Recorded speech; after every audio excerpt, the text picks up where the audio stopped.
ilek dip atalar. İlki zamanda en başta Türk öndük tabaklarında ağaçlıkını uğrak kavurup, kılta beylep, onu taşıp yiyip koyuyorlardı. Ondan sonra öndük tabağında şabalar ye. Anış şabalar ye ağaç bilen. Bu ağaç atıladır şabağaçtır. Şap ağaç. Biraz şöyle gidip koyganları, biraz şöyle ittirip kıyılar ye. Kıyılar işletir. Kıynap sürüp, onda birinci kişi tüzügen indi, kıyılarda. Onda indi, aklığı düşedeyle, zamansı düşede, astakalı, kibekleri, üstten Sibir Kıvılantiliğe Sibir balılardı. Anısı düşürtmeyenin salılarıydı. Bana şu şey, nedeniydi, salıkka salılarıydı. Bu gözü 50 lektra. Çilekler salılarıydı. Bana bulaş sirkileriydi. Bütün kibekleri üstten geçtin, bansın sıktık şeyler de şu şey kogan zırlasam ben şu ilekke sallar ya. İlekke. İlekke sallar da ilekten de bunun şeyleri kogan bütün tutanları süt bilen urlukları varsa da bu 8 avatta onlar başlak yolalarıydı. Açlık, buğday mı, arış mı, arpa mı, onlar üstte kalıp şitar kolları.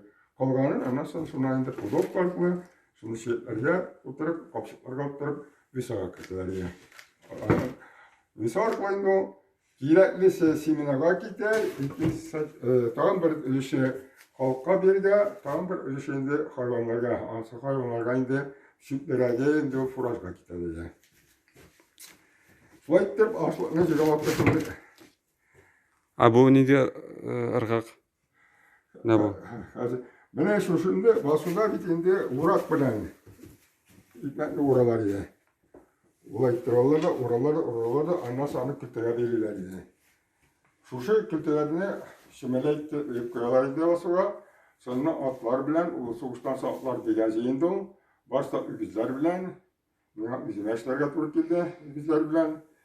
Ana arbaga teyisinde, arbanın kültürünü teysin. Araba bulaga ornaşkan bolsa, kültürün tüp yağımında, baş yağı ortaga, şulay etip birlet, bu yaktan annası ikinci yaktan tam birlet, şulay etip, çilidi etip, bu yaktan, diyaktan avuşturup, ilip tarihleri.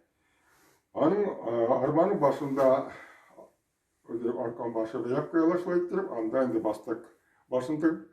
Burasında art yakta, arabanın bir yağında nasıl ırgat beylengen buladır ya, bir yağında, ikinci yağında arkan beylengen de, şu aldan lektirden bastırıp biterilip durayıp, onun arkanlık bir iki vitesinde, ırgat lektiresinde yağlarda bir iki vitep, bunda ayakka beylep şunu bastırık ne, şuna göre bastık diye batıralayın o, bastırık ne, mesela tartıp beylep koyabız de.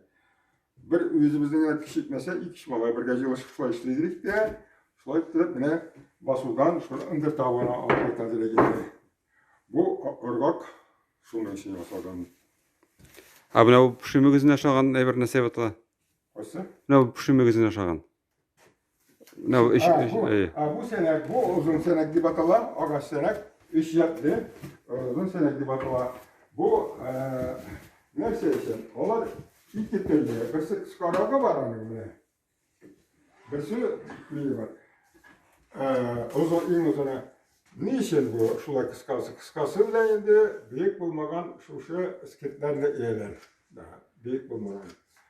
Ali tizgine, niye arasotka aşağıtırga gidemi, ili halka birletirganla tizgine orundan yalanla halk baytatırgan, şimediler iletirgan şu şey. Niçin şimdi ağaç? Birinciden timir senetler şitmegen. İkinciden timir senet yaparında ağaç senetten, yani anın ilerinden pişen mi, salam mı, şu pratıra. Tiz ışkına. Atırmak ki yani. Attın iki tıkıtlarlık gider. Tartışmalarında senet bu kalıptıra. Şunun için bu münafık işkilen senet. Zor senet gidiyor. Münafık Türkçe tatırgansa zor senet gidiyor. Anfeylerin zor iskirtler. Biz ana şulay edek. Nedensin? Soңғы yıllarda 52-53 yıllarda сложный молотилка деген елек айтты. Ашылық суықта тұрған машиналар. Олар керосин білен ішілер. Онда енді күлтәні, алып қойған күлтәні екі қыз қатын кесеп тұра, бір мужик енді шуны барабанға сүтіп, барабанға беріп тұра. Аның икенші башында екі қатын қызлар шыққан саламды кірге атып баралар. Шул кірге атқан саламды еп қоялар да атларға кіріп, шуны ұзын іскертлерге сөйтіп баралар. Анда ауылды таза жүктәрінде шушы саламды сетке кітірелер. Бұл бик кітірелер. Шулай кітіріп, шуны үшін бұл ұзын сәріклері соған. Бұл шуны үшін kullanadыр.